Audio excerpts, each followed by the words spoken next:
Oo, okay. Parang gusto ko kumain Ganda, sa baba no? kanina. Parang lobby lang hotel ng siya talaga. hotel. Ganda. Good morning po mga kasambahay and welcome to another episode of your favorite health and medical program. This is Doctors on TV. My name is Dr. JM Ko and joining me today my two very beautiful, lovely co-hosts, Doc Lady Ruvi-Tagulao and Miss Yas Moralia. Hello, hello. Good morning. Morning! It's another special episode. We are here at the very beautiful St. Luke's Medical Center in Global City. Mga kasambahay, ang topic natin for today, prostate cancer. Panoorin natin ang video na ito. Nagsimula ang modern medicine noong early 4th century BC sa pamamagitan ng Greek physician na si Hippocrates, ang tinuring na father of medicine. Itiyatag ni Hippocrates ang isang paaralan para sa pag-aaral ng medisina. Gumamit siya ng scientificong pamamaraan sa pagkilala at paggamot ng sakit. Ang kaalaman tungkol sa katawan ay pinaunlad naman ni Herophilus, ama ng anatomy, at Erasistratus, ang ama ng physiology. Samantala, 6500 BC, nang magsimula ang surgery sa pamamagitan ng Indian physician na si Sushruta na siyang father of surgery. Batay sa archaeological facts, binubutas ang skull o bungo ng mga sinaunang tao upang lumabas umano ang evil spirits na nagiging sanhi ng pagsakit ng ulo. Surgical incision o paghiwa sa apektadong bahagi ng katawan ang conventional type of surgery kung saan nag-iiwan ito ng keloid o peklat. 19th century na-introduce ang laparoscopy, isang operasyon kung saan nakikita ng isang dalubhasa ang loob ng tiyan ng isang pasyente sa tulong ng isang maliit na kamera. Lumipas ang 1,000 taon, marami ng advancements and technology sa mundo ng medisina. Noong 1983, na-introduce ang Arthrobot, ang world's first surgical robot sa Vancouver, Canada. Noong 1985, ginamit ang robot Pumas 560 para sa brain biopsy. Noong 1988, ginamit ang Probot para sa prostatic surgery. Noong 1992, ginamit naman ang Robodoc para sa hip replacement surgery. At sa pagpasok ng 20th century, naging popular ang robotics-assisted surgery from hysterectomies to heart valve repairs. Ayon sa FDA 2013 survey, ang mga pasyenteng sumailalim sa robotic surgery procedures ay mas mabilis ang recovery, less bleeding, and complications. Ngayong umaga, alamin natin ang current trends ng robot-assisted surgery in urology and men's health, kasama ang mga experts, doctors on TV. At yan po mga kasambahay, mga kalalakihan naman ang focus natin for today's episode. And to help us understand prostate cancer better, we've invited a urologic oncologist and urologist. He's the chief of minimally invasive and robotic surgery section here at St. Luke's Medical Center in Global City. He's a professor of urology at the UP College of Medicine and the chief of urology at the Philippine General Hospital. Please welcome to the program, Dr. Dennis Serrano.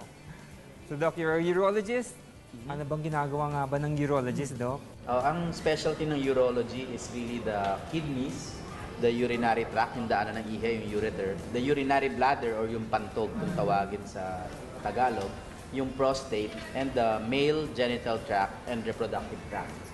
So, yun ang specialty namin. Pero for females, we also handle the kidneys, bladder, so mga bato sa daanan ng ihi, mga tumor sa daanan ng ihi, mga problema sa pag-ihi. Sa urologist Kami yung nag-opera. But specifically, Doc, no, you went further training in robotic surgery. Correct. Ang isang subspecialty ng aming field, which is urology, is minimally invasive urology.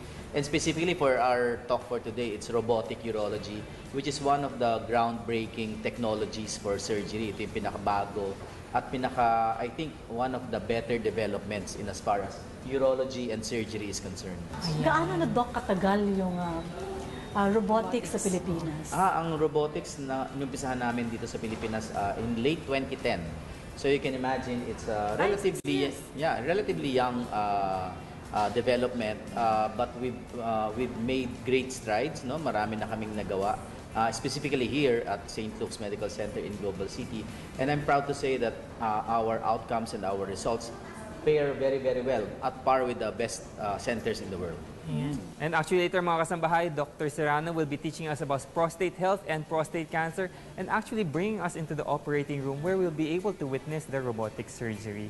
Before we proceed with that, of course, we'd like to invite you to join us in our social networking sites. Please like us on facebook.com/DoctorsOnTV. Follow us on twitter.com/DoctorsOnTV. Watch us live streaming online, untvweb.com. Pag may iPad, tablets kayo, download nyo yung UNTV mobile app. Email us at doctorsontv@gmail.com. Huwag muna kayong alis, don't change the channel. Magbabalik po ang Doctors on TV. Up next, is your toddler a picky eater? Catch your child doctor as she will show a meal guide for your little ones in Baby Talk. While about 1 in 6 men does have prostate cancer, learn all about prostate cancer from early detection to treatment improvements when Doctors on TV returns.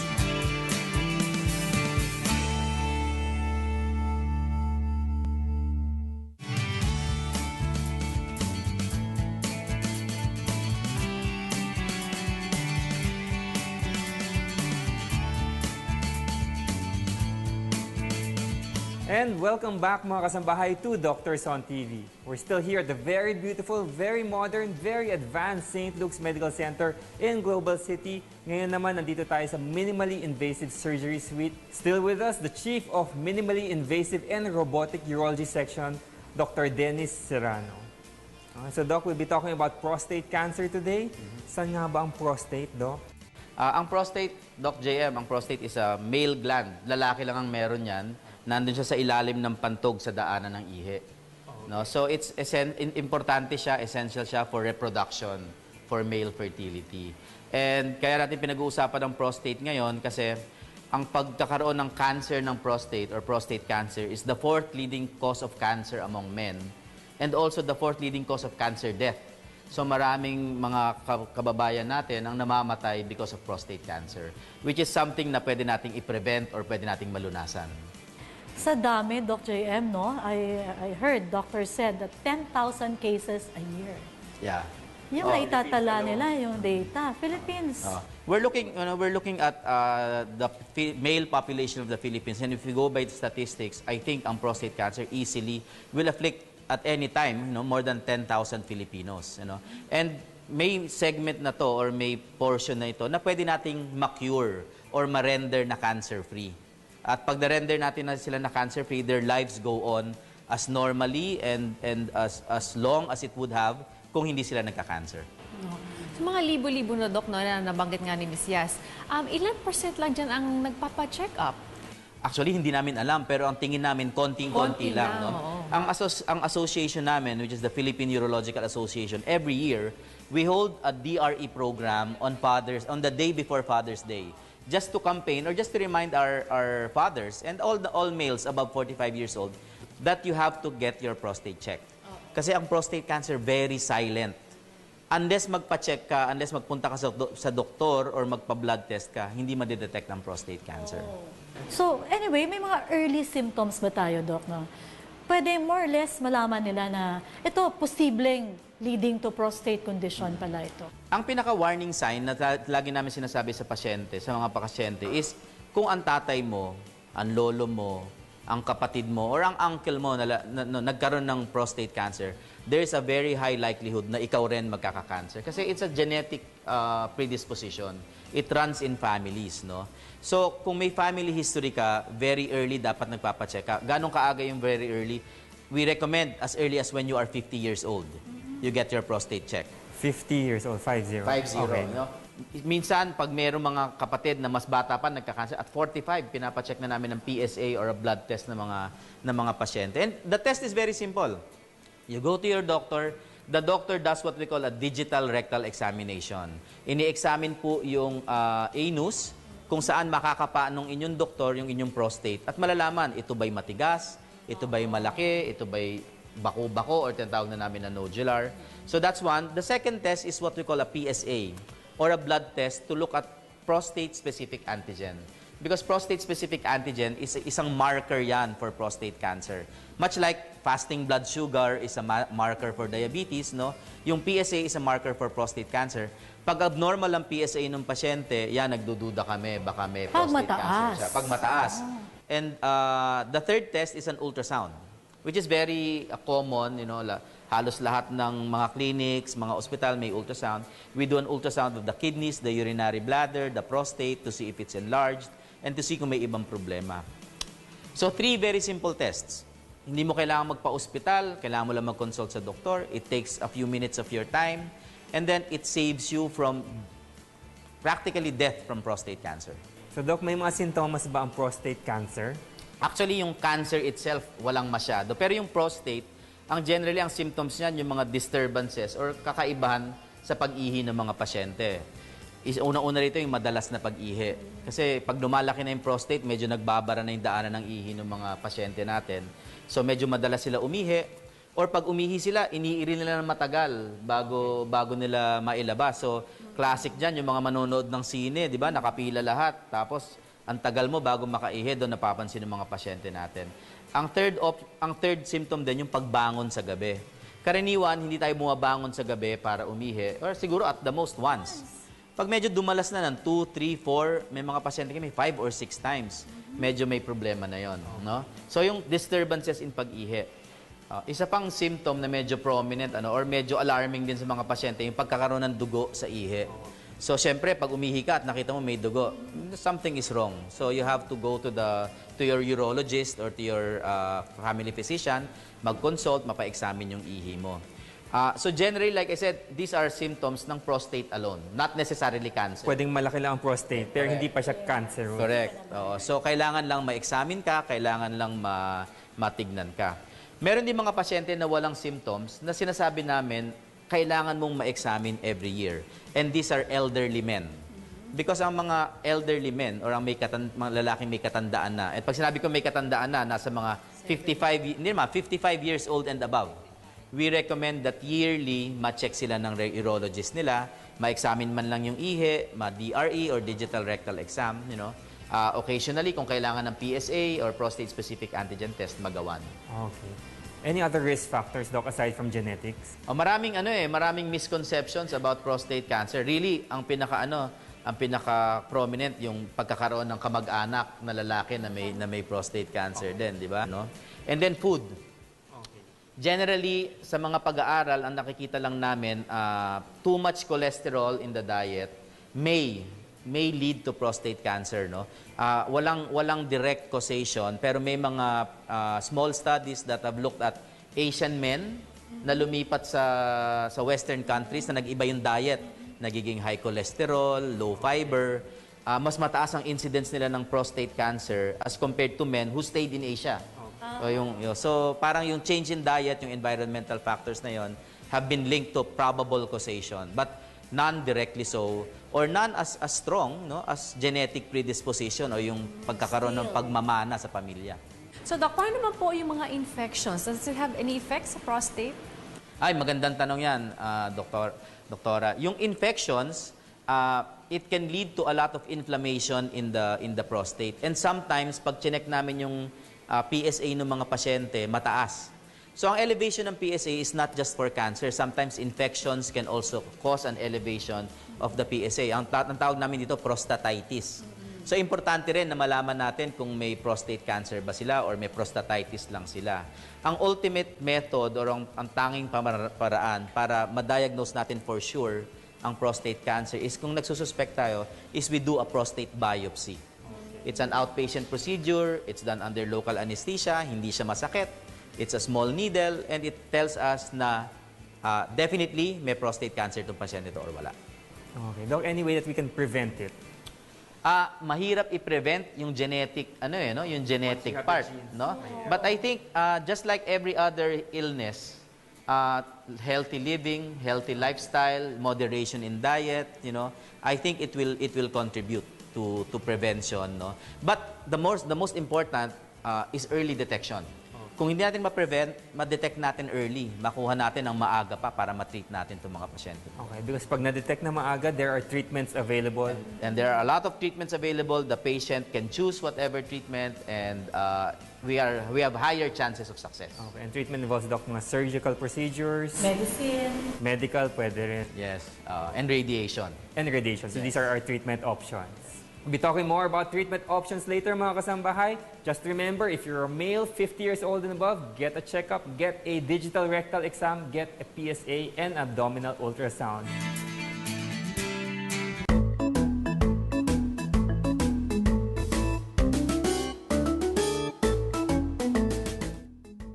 Ang pagiging mapili sa pagkain ng mga bata ay maaaring magdulot ng malnutrition. Ang malnutrition ay ang kakulangan sa nutrisyon na sanhi ng hindi pagkain ng tama at balanse. Kaya naman tuturuan tayo ng ating friendly doctor pagdating sa healthy meal plan for children dito sa Baby Talk.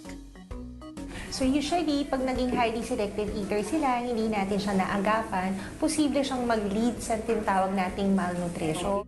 Ano nga ba ang karaniwang sintomas ng pagkakaroon ng malnutrition? Yung malnutrition, pwede kung kulang sila sa nutrition, mababa yung kanilang timbang, hindi po sila tumatangkad, hindi na rin tumadagdag yung timbang nila. So yun po ang gusto nating i-avoid. So ngayon pa lang, nanay, kailangan na po natin siya pakainin po ng tama. Ano naman ang maaaring maging resulta ng malnutrition sa mga bata? Kunyari, malnourished yung bata, doktora, pwede tayo magkaroon ng tinatawag nating macronutrient deficiency or yung micronutrient deficiency. So, pag macronutrients, yun yung carbohydrates, proteins, at saka yung tinatawag natin na fats. Okay. Tama? Pag micronutrients naman, yun yung mga Vitamin vitamins. A, vitamin B, iyon. Tapos, kung meron kayong pagkukulang dun sa vitamins or dun sa tinawag nating macro, meron tayong makita mga sintomas.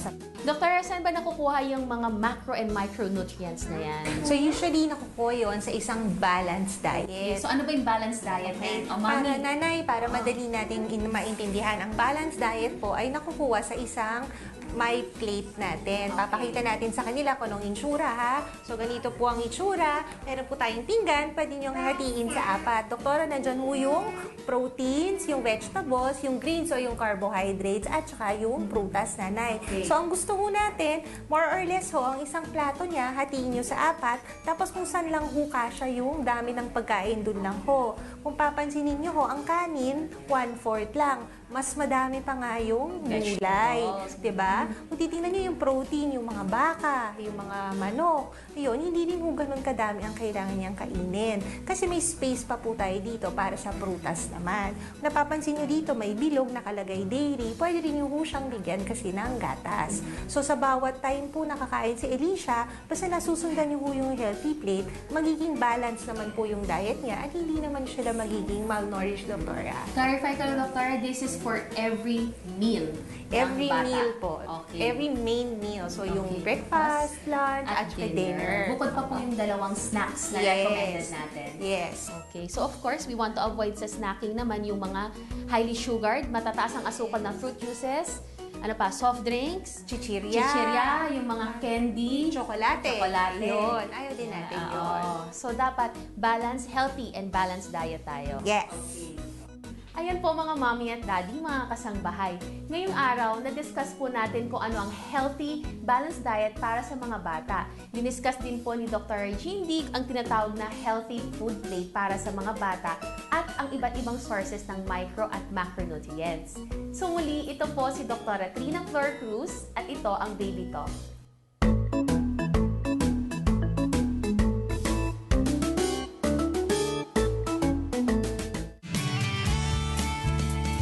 Up next, poor oral hygiene can lead to more serious gum diseases.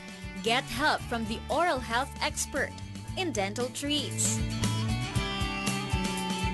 And get the latest trends in surgical milestones using robot-assisted surgery from the experts. All these and more when Doctors on TV returns.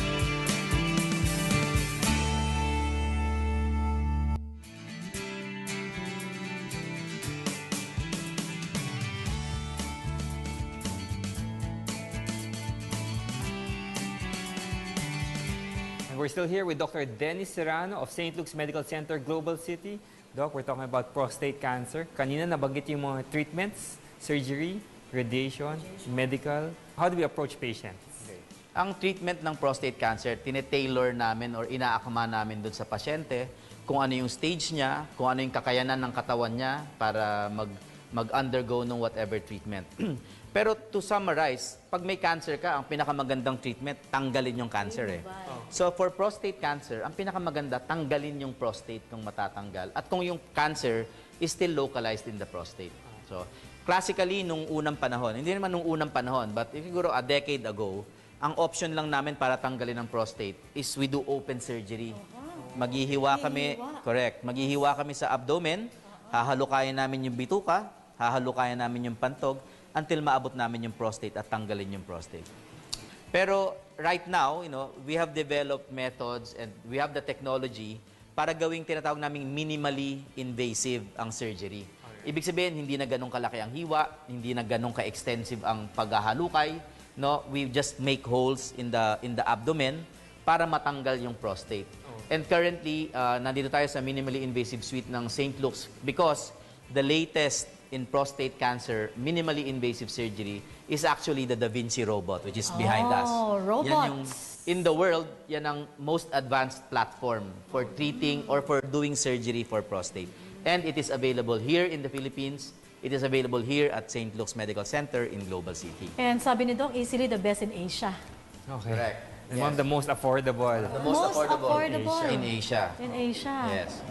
Ano advantages naman ng robotics versus the usual surgeries that we used to do before? Alright. So anong ngayon ang advantage nito para sa mga pasyente? I can tell you for a fact that our patients now stay shorter in the hospital. Instead of the 7 to 10 day hospital stay dati for open surgery, minsan up to 2 weeks now they stay 3 or 4 days in the hospital. Maganda po yun kasi 'di ba longer hospital stay, mas higher chance na magkaroon siya ng infection. Correct. Siyempre, the shorter you are in the hospital, generally, the better for you, no? Yes. Correct. Infection is one of the most common concerns namin for prolonged hospitalization. The second is pain control. Dahil wala kang malaking hiwa at butas-butas lang, wala kang masyadong kirot na nararamdaman after the surgery. In fact, ang mga pasyente namin, on the morning after the surgery, naglalakad na, nakaupo na, nagkakape na sila on their lazy boy because holes lang ang meron kami, butas-butas lang. And the third, of course, pinaka-importante na hindi nare-realize ng maraming pasyente is with this surgery, ang blood loss na kokontrol namin. Whereas before, mandatory na nagtatransfuse kami ng 1 or 2 bag ng dugo bawat operasyon. Ngayon, nalulose namin ng dugo during the operation, less than half a cup of blood because of the better visualization, because of the better dexterity for the surgeons, and of course, we can cauterize immediately even the small bleeders. Alright. Ito rin yung technology that has brought us better results in terms of erection and in terms of isa pang importante is continence, yung control ng pag-ihi. Dahil mas maganda ang operasyon namin, less bloody, mas nakikita namin ang mga structures na kailangang i-preserve. Na-preserve namin ng erection at ang continence ng mga pasyente. So parang ihi, baka after that, magda-diapers na sila. Correct. Ito, while ang open surgery, maganda rin naman ang resulta, pero syempre hindi mo may iwasan na maraming mga pasyente magkakaroon ng ganong komplikasyon. Dito sa technology na to, even less. Pababa yung mga ganong komplikasyon. No? And right now, like I said, I can tell you also for a fact that dahil shorter din ang hospital stay, yung pagtanggal ng catheter or ng sonda ng pasyente, mas maaga rin. Mabilis na nakaka-recover sila at nakakabalik sila sa pagtatrabaho. Katulad, Dok, nung pinakita nyo sa video ninyo, no, na you can actually see and separate the nerves. Correct. So, at least alam na safe, walang magagalaw. So, tulad ng sinabi ko sa iyo, dati maghihiwa kami. Ngayon, gumagawa na lang kami ng mga butas. No? Nandito yung mga instrumento na ginagamit namin sa Gagawa kami ng mga butas na ganyang kaliliit lamang. These are actually 8 mm diameter holes. Less than 1 cm. May isa kaming halos malaki lang ng konti sa 1 cm para pasukan ito ng tinatawag namin na 3D camera. Alright. So yung 3D camera papasok sa butas na nakalagay na sa abdomen or sa tiyan ng pasyente at yan ang ginagamit namin para makita yung loob ng katawan in 3 dimension in 10 times magnification. So you don't have to go physically into the abdomen yourself kasi may cameras. May butas na, lalagay namin itong butas na to sa tiyan, papasok namin yung camera, makikita na namin yung prostate. So ibig sabihin, Doc, parang yung ulo mo mismo nilagay mo dyan. Correct. Correct. Parang yung ulo mo ngayon nasa loob nung, para ka nanonood ng sine na mismo. IMAX, kumbaga. Di ba? So it's definitely more what you could have seen before. Definitely. We're looking at structures that are 10 times magnified.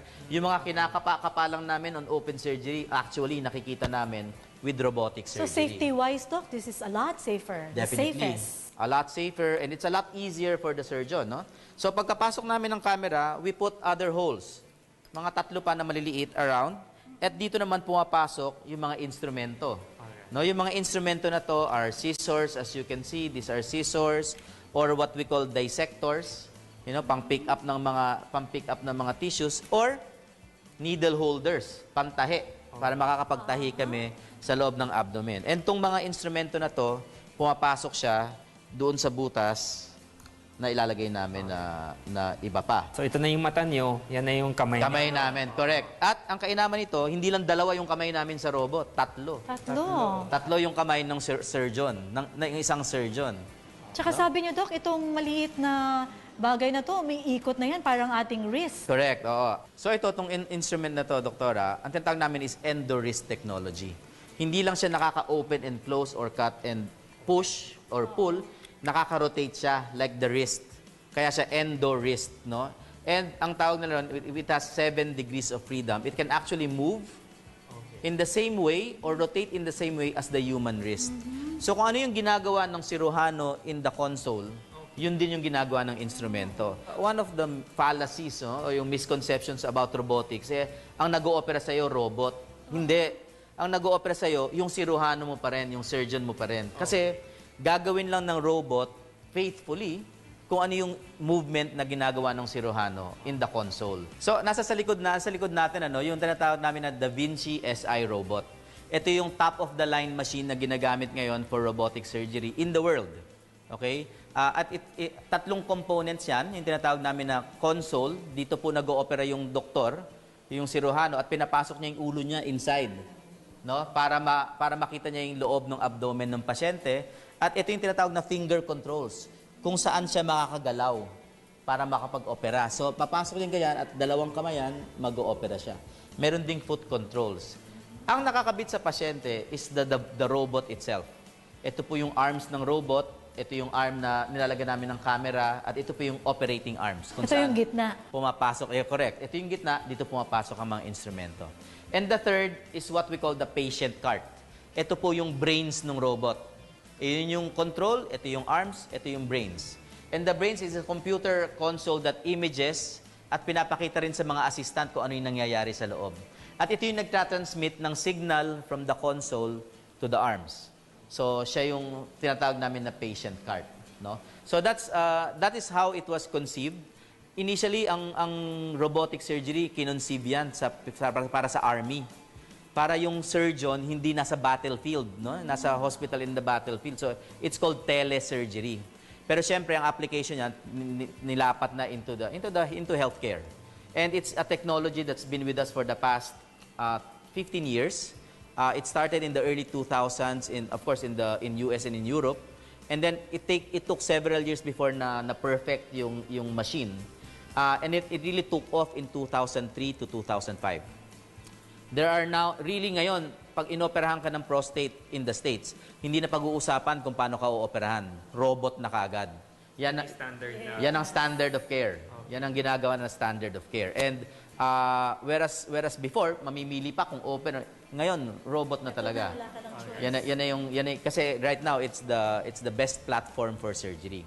Sa Pilipinas naman, itong robot na to nakuha ng St. Luke's noong 2010. So, and you can imagine that we had to start training our people to handle the robot. We kicked off in December of 2010. We really started in 2011. And right now, we've done more than 600 surgeries using this robot. And of the 600 surgeries, ang 2 pinaka-common is surgery for the prostate and surgery sa kababaihan, yung gynecologic Pwede surgeries. siya, marami pala siyang applications. Oo, marami siyang applications. Pwede sa matres, sa ovaryo, pwede sa pantog ng babae. Ginagamit din siya for general surgery sa bituka, sa colon, sa rectum. Ngayon, ang St. Luke's nag-umpisa na rin for robotic thoracic dito sa chest. thoracic circle. Same machine that we're using. Using the same machine. So it's a versatile machine. It's a highly utilizable machine. Multiple specialties can use it. And like I said, towards yung sa trend ng minimally invasive, ito yung way of the future. Oh, and truly very advanced, very impressive nga dito sa St. Luke's Medical Center. Huwag muna kayong alis mga kasambahay, magbabalik po ang Doctors on TV!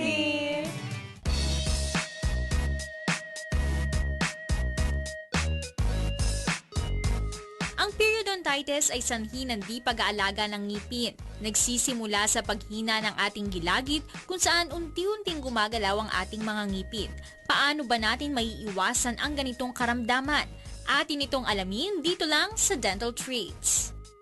Okay mga kasambahay, bali ang topic po natin ngayon ay periodontitis. So ano po ba ang periodontitis? Ang periodontitis ay sanhi ng hindi pag-aalaga ng ngipin. Bali nagsisimula po ito sa gingivitis. Ang gingivitis po ay nangyayari po or nagkakaroon po tayo ng gingivitis pag hindi po natin nasisipilyuhan ng mabuti yung ngipin natin. Sa tagal nito, ang gingivitis po ay nagpro-progress po into periodontitis. Bali, kailan po nangyayari ito pag nagiging periodontitis na? Ang difference po kasi ng gingivitis at periodontitis ay pag periodontitis na po ang sakit ninyo, naapektuhan na po yung buto na nagsasurround sa ngipin po natin. Bali, ang mangyayari po ay bumababa po paunti-unti ang buto sa paligid ng ngipin natin at makikita po natin napakalakas or napakalaki na ang paggalaw ng ngipin mo. Bali, hindi na siya katulad ng normal na ngipin na fixed or matibay pag kumakagat ka or ginagalaw mo lang ng konti, makikita mo nagalaw na din po yung ngipin mo. Pag nangyayari po yan sa inyo, may periodontitis na po tayo. Okay mga kasambahay, dito po ako kasama si Miss Melay. Bali, titingnan po natin yung kalagayan ng ngipin niya at saka tingnan po natin kung paano natin siya matutulungan. Okay, bali ito po yung kalagayan ng ngipin ni Miss Melay, ano? Makikita po natin dito, open po. Makikita po natin doon, bali pinapakagat ko lang po si Miss Melay, nagalaw na po yung ngipin niya. Kaya po nagalaw yung ngipin niya, nandito po yung crown ng ngipin niya, ang gums po niya, ang gum level po niya dapat nandito po. Nakikita po natin, nababa na po yung gums niya hanggang dito, wala na pong buto nagsasurround sa ngipin na to, at dahil po dyan, wala na pong support. So makikita din po natin dito sa ilalim po, napaka-mobile na po ng lahat ng ngipin niya. Makikita po natin dito, napakadaming pong plaque at saka deposits around the tooth, near the gingival line, gingival margin.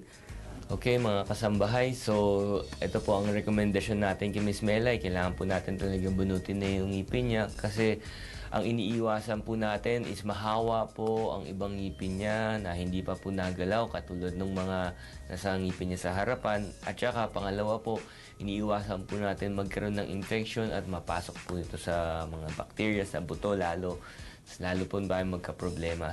Napakabilis lang po bunutan si Miss Melay kasi wala na pong support yung ngipin niya.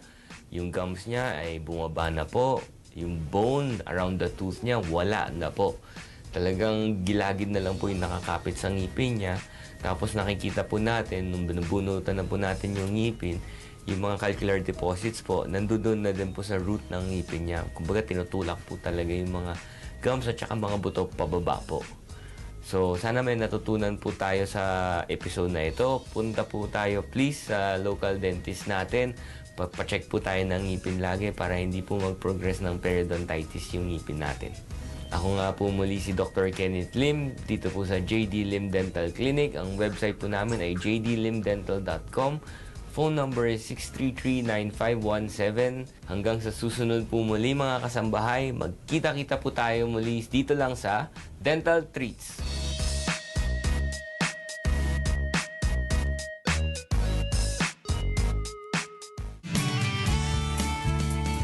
Excessive dryness of the lips can lead to a condition called lip eczema. Find out what an expert has to say to get rid of this irritating condition in SkinLink. While exploring and experiencing how computer-assisted and robotic surgery works, together with the experts, all these and more when Doctors on TV returns.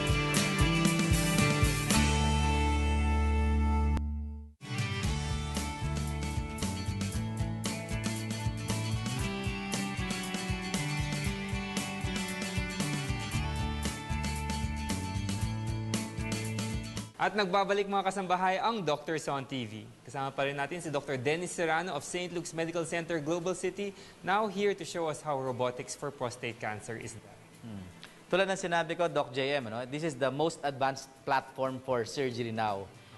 Ito na ngayon yung camera na pinapasok namin sa loob ng katawan ng pasyente. At ito na rin yung mga sinabi kong kakabitan natin na butas at yan. Pumapasok na yan dito sa aming mga arms, robotic arms. No? And this will serve as the arms of the surgeon. The surgeon will operate on the console na nasa likod ni Dr. Lady. No? At yung mga instrumento namin, papasok into those arms. And that can be moved. No? Nagagalaw yon. Lahat yan. And as you can imagine, syempre, tulog na yung pasyente na to. Naka-general anesthesia yung pasyente. Wala siyang namamalayan, wala siyang nararamdaman. Hindi niya nararamdaman na may butas siya or whatever. No?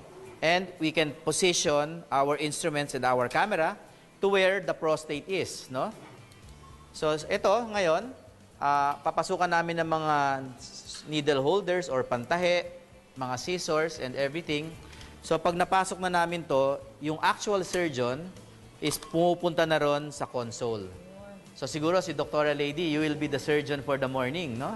So, makikita ninyo na lahat ng instrumento namin will be visualized inside the field of surgery. So, nakikita rin ng assistant namin dun sa monitor kung ano yung nakikita ng surgeon sa loob, no? So, and everything is done under 10 times magnification. Everything is done under 3D, high definition video. So, kita lahat, no? And lahat ng ginagawa ng surgeon is na-transmit faithfully by the robot to the patient. So, ngayon, ganito yung ginagawa namin sa operasyon, ano? Ito, nilagay lang natin ng model para mapakita sa ating audience kung ano yung nakikita ng siruhano habang nag-oopera. At yung nakikita ng siruhano is essentially na-project dun sa TV na nakikita ng mga nurses na nag-a-assist at nung iba pang doktor na tumutulong dun sa surgery. So, kung ako yung mag-opera, actually, nandito ako sa console. So, makikita ninyo, mag-opera ako, nakaupo. For kung ganong kahaba man yung operasyon, 1 hour, 2 hours, very comfortable for the surgeon, nakapatong ang kamay ko rito, hindi ako mangangawit, no? Maganda yung position ko, and I have full control of the robot using these instruments which are called finger control. So, mga daliri ko lang yung gumagalaw. So, itong machine din na to na-adjust, no? sa ulo ng doktor, nagmo-move siya para maganda yung position ng doktor habang nag-oopera. So, na yan. So, pag pinasok ko yung ulo ko, I now have full control of the robot and I can see everything, no? So, inside the patient. So, and makikita nyo rin dun sa camera or dun sa console, meron din kaming mic. Actually, pag habang nagsasalita ako, naririnig ako ng buong team inside the operating room para lahat ng instructions ko na-transmit sa kanila. And kunyari, ito ngayon, kung ano yung ginagawa ko sa loob, makikita nyo rin sa TV, which is beside my assistant surgeon, and pwede ako magtahi, no? Madali lang magtahi. At maganda dyan, we can do a lot of maneuvers. We can dissect, we can pull, we can push. No? Yung mga mahirap gawin during laparoscopic surgery, mas madali gawin dito sa robotics. No? So, alimbawa, meron kaming tatanggalin, mas nakikita namin, mas nako-cauterize namin. So, pagkatahi natin, no, makikita ninyo na kitang-kita namin kung anong ginagawa namin. At yung maneuvers na kailangan gawin, madali rin. So, even yung seemingly na mahirap gawin sa loob ng pasyente, tutulad ng, kunyari, pagbubuhol ng tahi, madali lang gawin magbuhol ng tahi, ano? Dito sa robotics. Di ba? So, ito yung technology that took several decades to perfect, no? Yung transmission ng movement ng surgeon. Ganyan.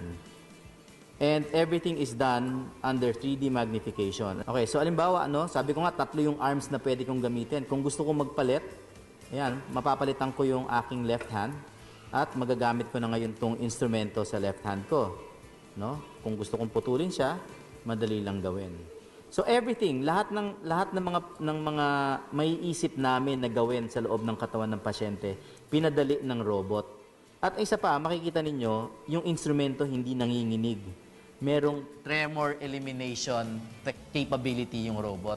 Manginig man yung kamay ng siruhano dito sa console, hindi nanginginig So kahit in the 70 years old na kayo, Doc, pwede pa rin kayo mag-opera? Sana, kahit 70 years old pa ako, pwede na ako mag-opera. So siguro, doktora, you can try, no? Subukan mo, makikita mo how the machine works. At nag-activate lang siya pag meron ng active surgeon inside, nandiyan alam ng machine na nandiyan ka, may sensor siya to sense na may ulo na nagko-control at may surgeon na nagko-control ng instrumento. And you can move your instruments in whatever way that your wrist can allow it to move, you know? And yung movement na yon natatransmit doon sa loob ng katawan ng pasyente using the robotic arms. Dali lang, di ba? Parang video game. But really, itong skill na to, our specialists undergo additional training for robotic surgery. You know, merong certification, there's a quality control. Ini-ensure, of course, ng society namin, ng ospital, at even the manufacturers of the machine, na ang hahawak lang ng pasyente at ng robot in actual surgery are what we call intuitive certified robotic surgeons. It's a special training that we undergo para matutunan yung paggamit ng machine, matutunan yung mga technique, matutunan kung paano i-handle yung machine and the patient, and of course, for problem solving and for resolution of complications intraoperatively.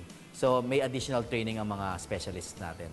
Madali lang, doktora, di ba? Yes, Doc, kayang-kaya. Konting practice pa. Parang video game. Video game. So like I said, here in St. Luke's, we've done more than 600 robotic surgeries over the past 5 years. Napakaganda ng experience namin at napakaganda ng experience ng mga pasyente namin with robotic surgery. In fact, like I said, ito na yung wave of the future. This is the state of the art in terms of minimally invasive surgery. And we are glad that we are able to offer it to our Filipino patients who really deserve the best that we can give them in healthcare. No? Hindi na kailangan mag-abroad yung mga pasyente just to undergo robotic. Correct. Hindi na sila kailangan lumipad sa ibang bansa. Hindi na sila kailangan maghanap ng expertise. The expertise is here. The technology is here. The equipment is here. And I hear foreigners are actually coming to our country to undergo this procedure. Actually, tulad na nabanggit ni Dr. Reyes kanina at the start, ang costing ng surgery natin is one of the lowest in Asia. So there are some foreigners who either live here and actually have the surgery here, or come to our country for those areas na wala pang robotics. They come to us to get robotic surgery done. So, Dr. Dennis Serrano, thank you very much for your expertise and all the information you've given us this morning. Any final words po sa audience natin? Well, ang gusto ko lang i-impart, I think, really is the importance of detection ng prostate cancer. No? Nobody needs to die of prostate cancer. If we detect it early, we can cure it. And like I said, we have the technology, we have the capability, and we have the expertise to give you the best that the world can offer in terms of prostate cancer cure. And that is here at St. Luke's Medical Center in Global City. We have what we call a minimally invasive and robotic surgery center. If you want more information, you can dial our trunk line sa St. Luke's. It's 789-7700 and ask for the robotics center. And they will connect you to our robotics center. We have well-trained and capable nurses and staff that will give you all of the information you need.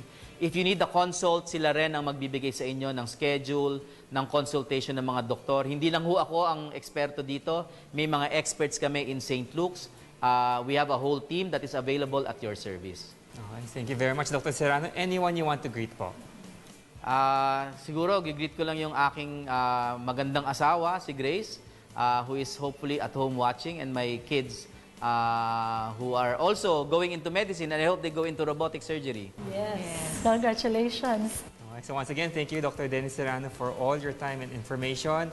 Huwag muna kayong alis, mga kasambahay. Magbabalik pa po ang Doctors on TV.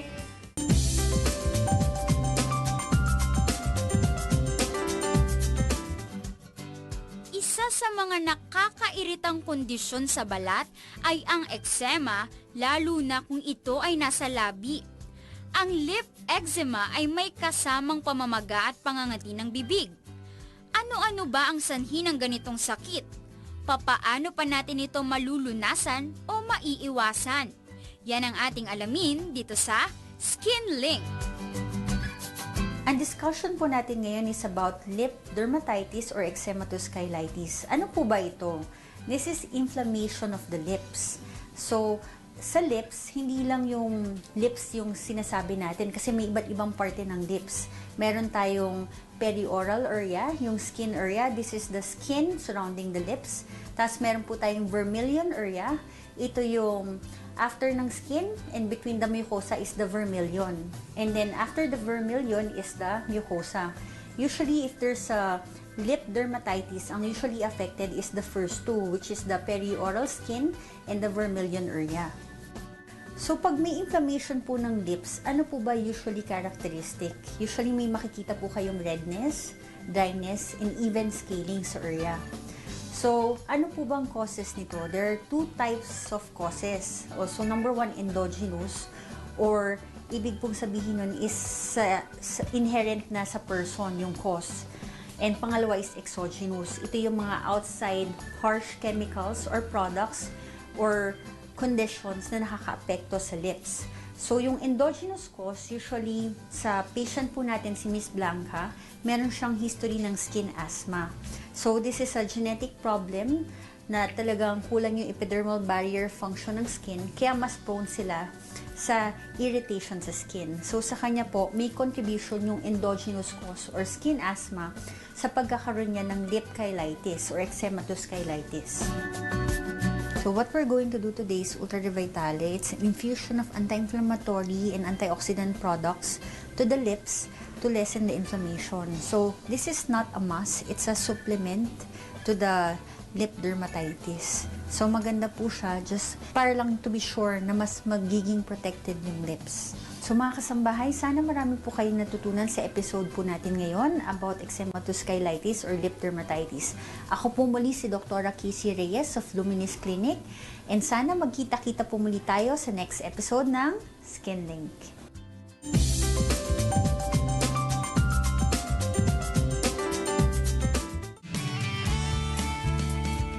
Up next, catch Doc JM as he brings medical service straight to the patient's doorstep in Doctors in Action, when Doctors on TV returns.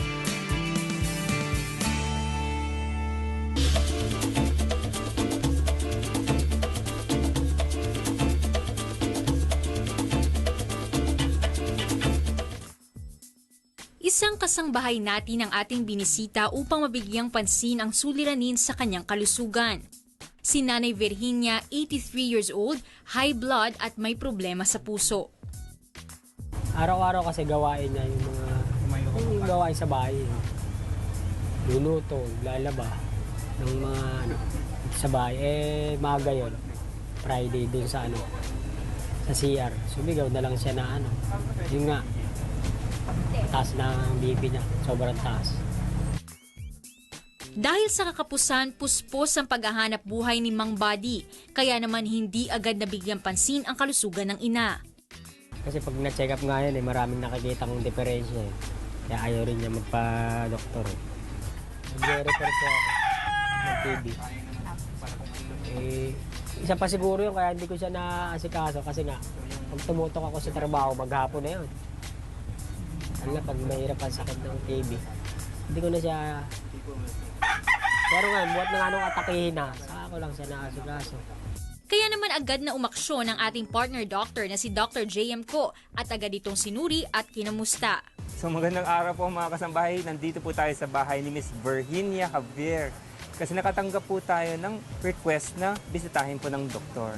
Last week, si Mrs. Javier napunta sa emergency room dahil sa mataas na blood pressure. Umabot daw ng 200 plus ang systolic blood pressure ni nanay at marami siyang mga naramdaman. Kamusta po kayo? Manhid yung, ano pong manhid? Pero bukod dun, nahihilo, manhid, masakit. May iba pang mga naramdaman? May masakit ba sa katawan? Masakit ang dibdib? Nahihirapan huminga? Sa mga kasambahay, si Nanay Virginia, marami pong mga naramdaman. Nahihilo, sumasakit yung ulo, nagmamanhid ang buong katawan. Pero sa interview namin, nalaman namin na yung kinakain ni Nanay Virginia pang araw-araw ay puro kanin at lugaw lang. Kulang pa siya sa mga proteins, kulang siya sa mga vitamins, mga minerals, mga fats. So isa sa mga unang recommendation natin ay kumain po ng tamang pagkain. Kailangan niyang magdagdag ng mga proteins, katulad ng proteins na nakukuha sa itlog, sa manok, sa isda, sa beef, tsaka sa pork, o kaya sa tofu kung ayaw niya mag-meat products. Kailangan din niya mag-multivitamins. Malamang may kulang sa calcium si nanay, kaya nakakaramdam siya ng mga manhid sa katawan. Ang mataas na presyon ng dugo ay senyales ng di maayos na daloy ng dugo at problema sa kalusugan ng isang tao. Tinatayang 14 na milyon o may 25% adult Filipinos ang may hypertension sa ating bansa ayon sa Department of Health, at isa na dito si Nanay Virginia. Kaya mahalagang magkaroon ng healthy lifestyle, partikular na sa pagkain gaya ng payo ni Dr. J.M. Ko. At yan ang Doctors in Action.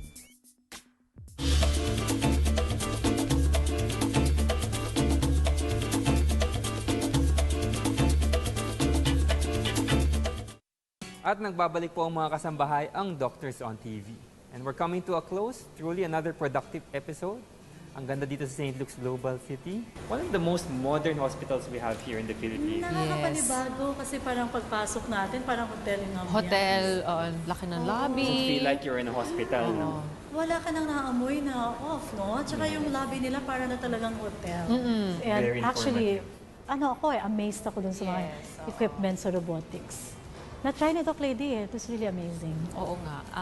Kumbaga it is really easy, kumbaga real time, pag minumove mo yung nag-move din. But yung depth perception lang, no? Oo, ang lapit. Oo, yung lang ang kailangan i-practice. So that's why you really need years of training to perfect it. But kumbaga sabi ni Doc, biruin mo, 2 hours of surgery, konti lang yung scars, less than 1 cm, di ba Doc JM yung sinabi niya?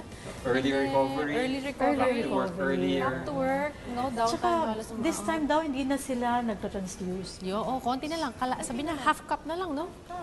And don't forget mga kasambahay, if you're 50 years old and male, get a prostate exam, digital rectal examination, ultrasound, and PSA test. Of course, we'd like to thank all the doctors and staff of St. Luke's Medical Center Global City, especially to Dr. Art de la Peña, the Medical Director of St. Luke's Medical Center Global City, Dr. Dennis Serrano, our guest today, Mr. Jeff Salindong, Corporate Communications, Batoy Candelario of Corporate Communications. At of course, thank you sa ating mga sponsors, especially sa Walter Bread, kay Mr. Walter Ko, All Yummy, No Tummy. And of course, thank you very much din sa sponsor natin, the only real vitamin C, Fiber C. And of course, my clinic, LRT Integrative Medical Care Clinic dyan sa Olongapo City.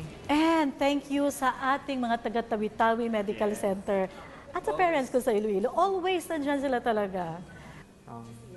So thank you for watching mga kasambahay. Until next week, be safe and stay healthy. Magkita po ulit tayo sa susunod na linggo. Dito lamang sa Doctors on TV!